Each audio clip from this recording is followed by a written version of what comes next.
আসসালামু আলাইকুম সুপ্রিয় দর্শক, সবাই কেমন আছেন? কুকিং কেমিস্ট্রি চ্যানেলে আপনাদেরকে আমন্ত্রণ জানাচ্ছি আরো একটি রেসিপি দেখার জন্য। আজকের রেসিপি চালের রুটি।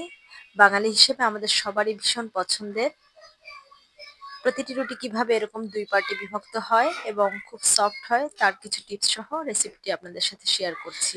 যাদের কাছে চালের রুটিটা বানানো একটু ঝামেলা মনে হয়, তারা শুকনা চালের গুঁড়া দিয়ে চালের রুটি তৈরি করবেন। তাহলে আর এত ঝামেলা মনে হবে না।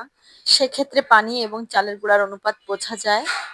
ভেজা চালের গুঁড়ার ক্ষেত্রে সেটা একটু কষ্টকর, কারণ সব চালের গুঁড়ায় একই রকম ময়েস্ট থাকে না।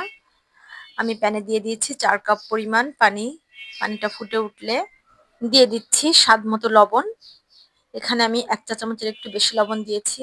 ৪ কাপ পানির জন্য আমি এখানে নিয়েছি ৪ কাপ শুকনা চালের গুঁড়া।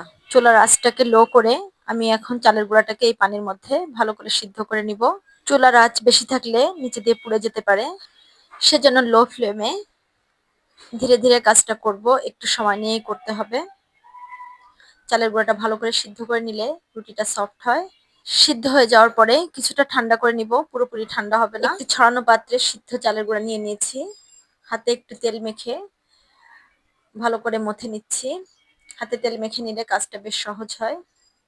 ছোট ছোট লেচি করে গোল শেপ দিয়ে নিচ্ছি, এতে করে রুটি গোল হওয়ার সম্ভাবনা থাকে।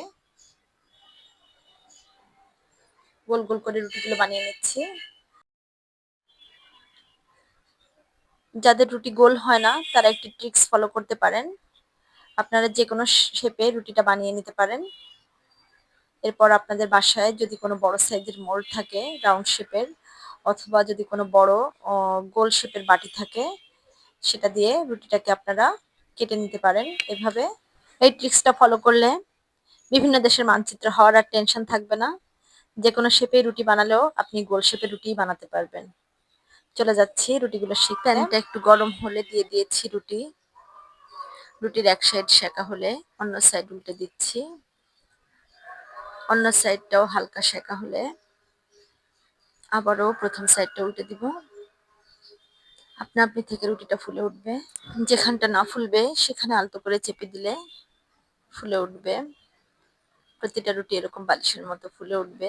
চালের গুঁড়াটা সিদ্ধ করার পর মথে নেওয়ার সময়টা একটু বেশি দিলে ডোটা যদি সফট হয় তাহলে আপনার রুটিগুলো সফট হবে এবং প্রতিটা রুটি ফুলবে। গরুর গোশ, মুরগির গোশ দিয়ে অসাধারণ লাগে চালের রুটি। আজ আমি সার্ভ করেছি আলু গোশ দিয়ে। আমার খুব পছন্দের একটি খাবার এটি। আপনাদের কাদের কাদের ভালো লাগে আমাকে জানাতে পারেন। ভিডিওটি ভালো লাগলে লাইক, কমেন্ট, শেয়ার করে আমার সাথেই থাকবেন। সবার সুস্থতা কামনা করে আজকের মতো এ পর্যন্তই বিদায় নিচ্ছি। সবাই ভালো থাকবেন। আসসালামু আলাইকুম।